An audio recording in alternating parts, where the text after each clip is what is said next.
Hello, and welcome to APT Management Compliance Training. My name is Jonas Hapte. I'm the Chief Compliance Officer. I've been with the company for over 18 years, working in a variety of roles, including physical therapist, clinical director, and regional director prior to accepting my current position in compliance.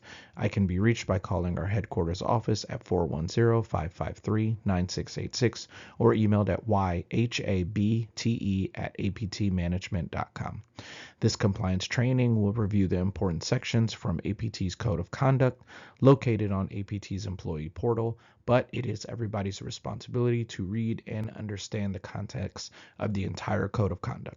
After completing your compliance training, you will need to sign forms acknowledging you've completed the training. Please give me a call or email if you have any questions. Compliance year in review. On the clinical side, we've been performing chart audits. The overall quality of the documentation has been good. There are two areas of focus. The first one, make sure the story makes sense. You've heard me say this before, a patient's chart is like a book. If somebody's reading the chart and reviewing it, we want to make sure from initial eval to discharge that there is a clear picture of progress or lack thereof and why. We need to make sure that the documentation has a patient's mechanism of injury, goals, and plan of care. During progress note, make sure to review the initial eval or last progress note and document appropriate updates, including the questionnaires. Remember, never mention an insurance, case manager, or attorney in the note. Any remarks regarding these should be done in the communication section. Secondly, notes need to be completed within 24 to 48 hours. You all are doing a pretty good job of this, but just a reminder, there are several compliance reasons why we need to get our notes done on time. On the medical receptionist front desk side, the areas of focus. Number one, the most important time to verify the accuracy of all information for patients is on the first visit. If all information is verified and correct on the first visit, this will save everyone countless hours of corrections later in the episode of care. Misinformation still happens. There are still errors that get through, and the sooner that we correct the errors, the better. Number two, for personal injury and workman comp cases, keep all visits for one date of injury under one case. The patient may leave or be discharged multiple times, but the case should remain under the same date of injury. If there is ever a larger gap in care, greater than 30 days, remember to always check with billing first before the patient continues treatment. The Code of Conduct applies to all employees and begins with a letter from the CEO, Brian Hoyd, that encourages employees to consult with their clinic or regional director for clarification and guidance on compliance issues and mentions the compliance hotline. The compliance hotline phone number is 855-806-4296 and is a way for employees to report compliance concerns anonymously. There is a no retaliation policy and no adverse action will be taken against anyone raising questions or making good faith concerns about proper misconduct. Following the letter from the CEO is a letter from the compliance officer detailing the employee's responsibility under the Code of Conduct, which are know the Code of Conduct, obey the law, ask questions, report concerns, do not be pressured, cooperate, show personal commitment, and demonstrate leadership. Next is quality of care and services. Our number one focus at APT Management is the commitment to our patients. We respect the dignity, comfort, and privacy of every patient. If a patient requests a private room for treatment, they should receive one. We do not discriminate against anybody. We will provide appropriate and timely care for all patients without regard to race, religion, disability, age, sex, sexual orientation, or national origin. Patient care will conform to acceptable clinical and safety standards. All clinicians employed to treat patients will stay within their scope of knowledge and have the credentials and experience needed to perform their duties. We respect patient privacy and abide with federal privacy and security regulations, including HIPAA. All patients are provided a Notice of Privacy Practice form with their registration packets informing them of how we protect their privacy. Workplace conduct, employment, and the work environment goes over common sense policies about how to carry yourself in the workplace. Be professional. Show respect to others. We will not tolerate sexual advances, harassment, comments, or other conduct that creates an intimidating or offensive environment, nor will we tolerate racial or religious slurs or other remarks, jokes, or conduct that encourages an offensive working climate. APT has adopted specific policies with respect to sexual harassment and discrimination, which provide channels for APT associates to bring such conduct to APT's attention. These policies and complaint channels are described in the Employee Handbook. Please read, understand, and comply with the contents of the Employee Handbook, as well as the policies and procedures applicable to your employment and responsibilities. A copy of the Employee Handbook is available on our APT employee portal. Moving on, the next section is conflict of interest. Conflict of interest is defined as a situation when an individual's personal interests, family, friendships, financial, or social factors could compromise his or her judgment, decisions, or actions in the workplace. When signing the Code of Conduct Acknowledgement Form, you'll have to disclose any potential conflicts of interest. Some example of possible conflicts of interest include, but are not limited to, awarding business to an entity controlled by a family member, owning or possessing a significant interest in a competing entity, providing charitable contributions to entities where an employee or family member has a business interest, receiving loans from a customer or vendor, accepting a gift intended to influence decision, or using company resources for personal business or gain. Section 2 is titled Core Compliance Policies and Procedures. Duty to report potential compliance violations and anti-retaliation policy. APT management requires employees to promptly report any known or suspected violations of the Code of Conduct, compliance program, or any of the laws, rules, and regulations by which the company is governed. There are 4 ways to report compliance issues: reporting to supervisors or managers, reporting to the compliance officer, reporting to a member of the compliance committee, or reporting to the compliance hotline at 855-806-4296. The non-retaliation, non-retribution policy states that there will be no disciplinary or retaliatory actions against individuals who report issues in good faith.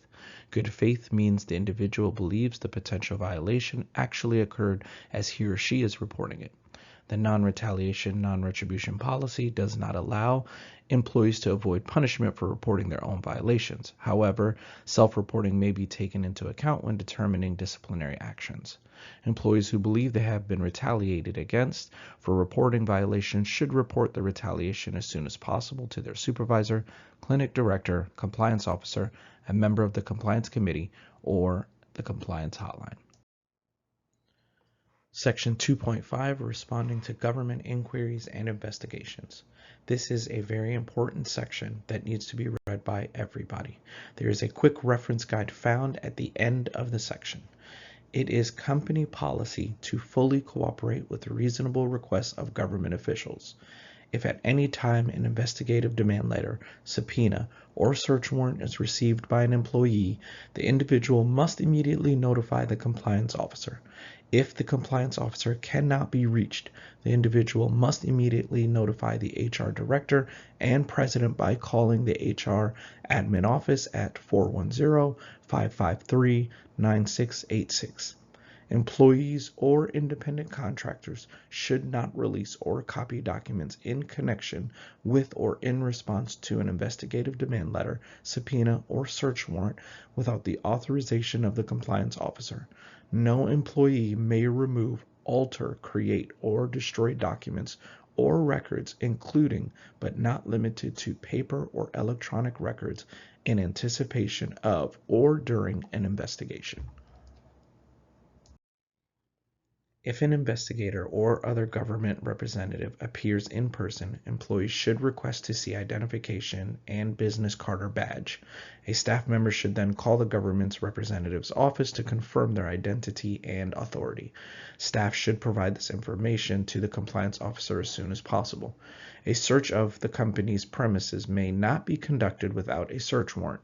A search warrant is a document permitting government agents to search and seize property described in the warrant.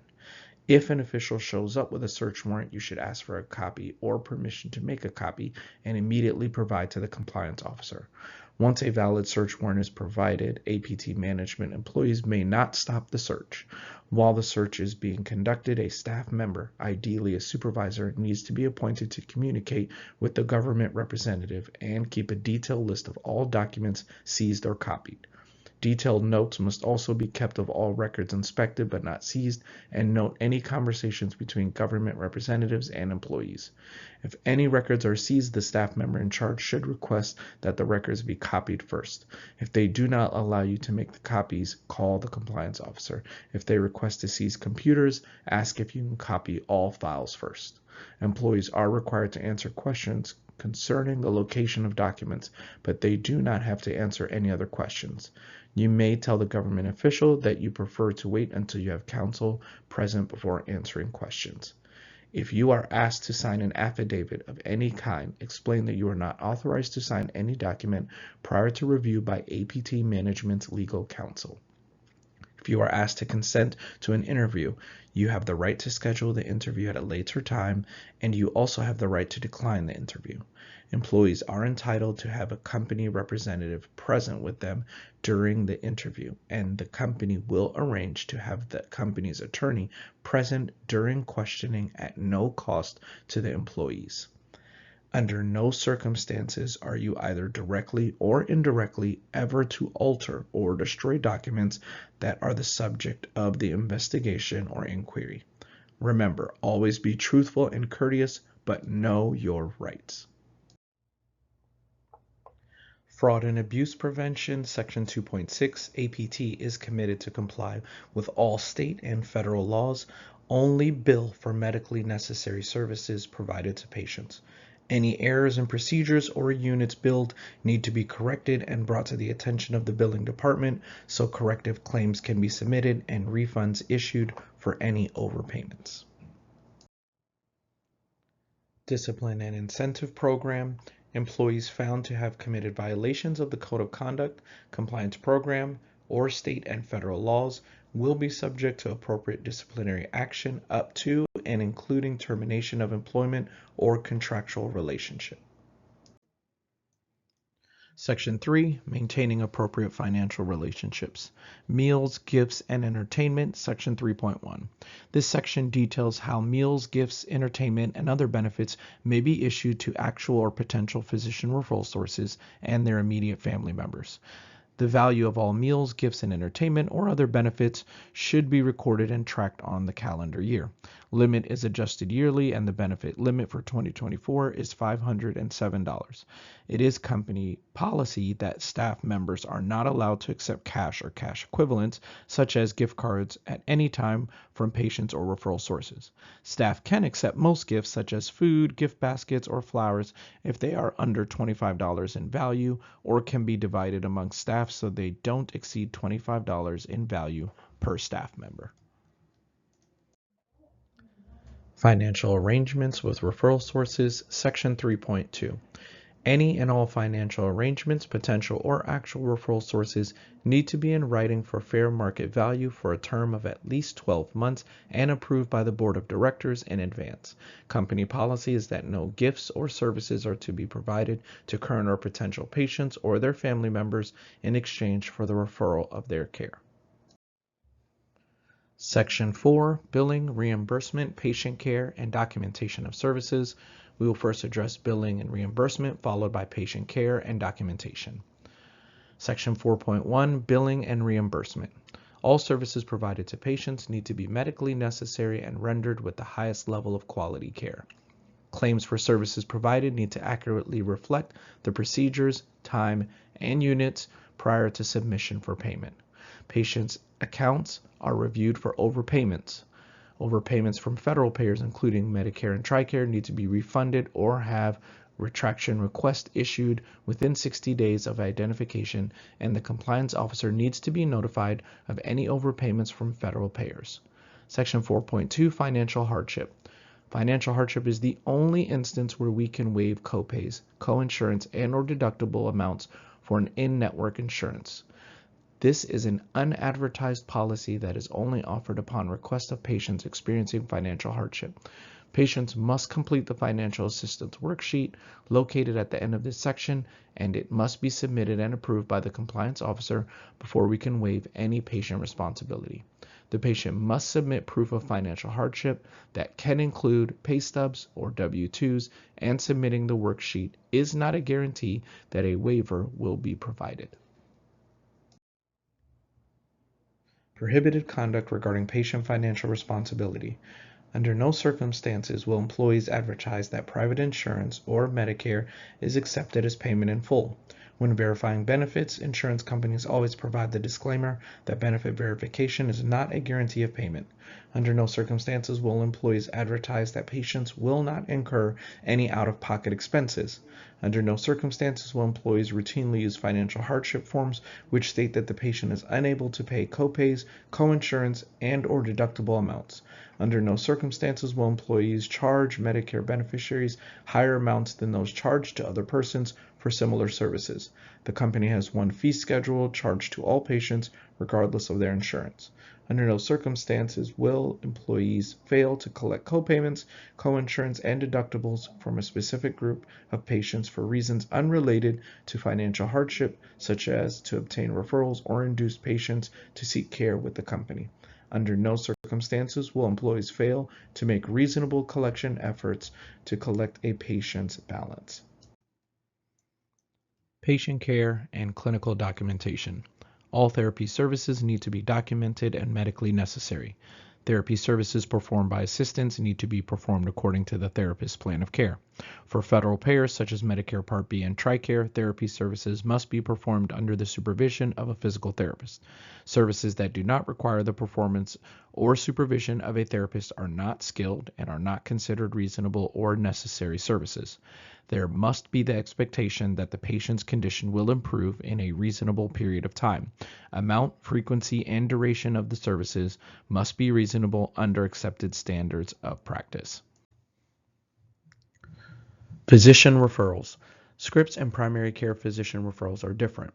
A script for treatment provides evidence that a patient displays a need for care and is under the treatment of a physician and does not have to be from a specific doctor. A primary care physician referral must be from the patient's primary care doctor. For Medicare patients with a script or referrals evidence the patient is under the care of a physician, and we need to send that physician the patient's plan of care. It is mandatory to fax the plan of care from evaluations and progress notes to all referring physicians. All plans of care need to be sent to the referring provider. Initial certifications are no longer required if the script or referral has the date, the discipline treating occupational or physical therapy, and the referring provider's signature. Subsequent plan of care need to be certified by the referring provider by receiving their signature on the plan of care. Initial certifications of plan of care are valid for 90 days or the length of the plan of care. Plans must be certified every 90 days or the length of the plan of care. Plans must also be recertified to approve any significant changes, such as a change in long-term goals.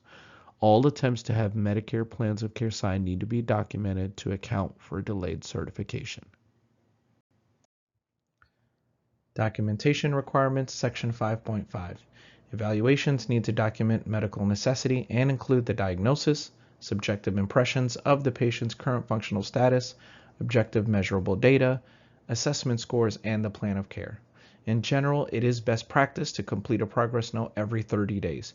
You should refer to insurance guidelines, specific state practice acts, and clinical guidelines for more precise rules and regulations. Documentation is required for every treatment day and procedure code in the form of a daily note. Daily notes should be completed in the office, not at home, within 48 hours of the visit. Discharge notes must be timely, no later than 30 days from the last visit, and also provide a reason for the discharge. It is important to understand the difference between the 8-minute rule for federal payers versus the rule of 8s for non-federal payers. Section 6, HIPAA Privacy and Security. HIPAA is broken down into three sections: the privacy rule, security rule, and breach notification. The notice of privacy practice form is given to all patients. Front desk staff need to verify that the acknowledgement form is signed by the patient or their guarantor, and a copy will be provided to the patients upon request. The notice of privacy practice form also details the patient's rights. Patients are allowed to receive a copy of their records, and this request must be fulfilled in 15 days. Request changes if they believe information is inaccurate. APT has 15 days to respond to this request by the patient and make changes if agreed upon. If there are extenuating circumstances, APT may request a 15-day extension. Uses and disclosures of protected health information. APT is required to disclose PHI to patients or guarantor, to Department of Health and Human Services when required by the law. APT is permitted to disclose PHI for treatment, payment, and healthcare operations, treatment activities of another provider to another healthcare provider for that provider's payment activities, to disclose PHI to friends, family, and representatives if the patient has given permission on their registration medical release form. Legal representatives are to be treated the same as patients with respect to access to PHI and invoking privacy rights. APT operates under the minimum necessary rule that limits the release of PHI to only release the information being requested. HIPAA breach notification, section 6.4. A breach of PHI is the unauthorized acquisition, access, use, or disclosure of PHI in a manner which compromises the privacy or security of the protected health information.